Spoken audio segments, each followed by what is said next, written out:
বিসমিল্লাহির রহমানির রহিম। সম্মানিত দর্শক শ্রোতা ও বেসরকারি এমপিভুক্ত শিক্ষা প্রতিষ্ঠানে কর্মরত শিক্ষক বৃন্দ, আসসালামু আলাইকুম ও রহমতুল্লাহি ওয়া বারাকাতুহু।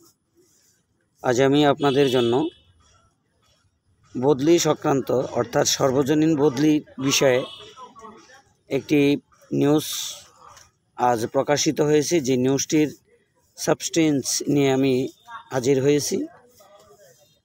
আপনারা এই বিষয় সম্পর্কে আজকের এই ভিডিও টিউটোরিয়ালটিতে বিস্তারিত জানতে পারবেন যদি শুরু থেকে শেষ অবধি ভিডিওটি না টেনে বা না স্কিপ করে দেখেন। তাহলে আসুন আমরা এখন জানব বিস্তারিত। বেসরকারি শিক্ষা প্রতিষ্ঠানে কর্মরত ইন্ডেক্সধারী সব শিক্ষকদের বদলির আওতায় নিয়ে আসতে চায় শিক্ষা মন্ত্রণালয়ের মাধ্যমিক উচ্চ শিক্ষা বিভাগ। তবে আইনি জটিলতা তৈরির শঙ্কা থাকায় এখনই এ পথে হাঁটবে না মন্ত্রণালয়। এজন্য প্রাথমিকভাবে বেসরকারি শিক্ষক নিবন্ধন ও প্রত্যয়ন কর্তৃপক্ষের NTRCA সুপারিশ নিয়োগ পাওয়া শিক্ষকদের বদলি চালুর পথে হাঁটছেন কর্মকর্তারা। জানতে চাইলে মন্ত্রণালয়ের মাধ্যমিক উচ্চ শিক্ষা বিভাগের অতিরিক্ত সচিব মোহাম্মদ মিজানুর রহমান মহোদয় গণমাধ্যমকে বলেন, NTRCA সুপারিশপ্রাপ্তদের বদলি চলতি বছরের অক্টোবর থেকে চালু করা হবে। এজন্য জুনের মধ্যে সফটওয়্যার তৈরির কাজ শেষ করা হবে। পরবর্তীতে সব ইন্ডেক্সধারীদের বদলির আওতায় আনা যায় কিনা সে বিষয়ে চিন্তা ভাবনা আলোচনা করা হবে। শিক্ষা মন্ত্রণালয়ের কর্মকর্তারা বলছেন, NTRCA এর সুপারিশের বাইরে যারা নিয়োগ পেয়েছেন তাদের অধিকাংশ নিজ জেলা অথবা পাশের জেলায় চাকরি করছেন। বিজ্ঞপ্তি দেখে নিজেদের পছন্দ অনুযায়ী আবেদন করে কমিটির মাধ্যমে নিয়োগ পেয়েছেন। কমিটির মাধ্যমে নিয়োগপ্রাপ্তদের বদলির আওতায় আনা হলে আইনি জটিলতা তৈরি হতে পারে।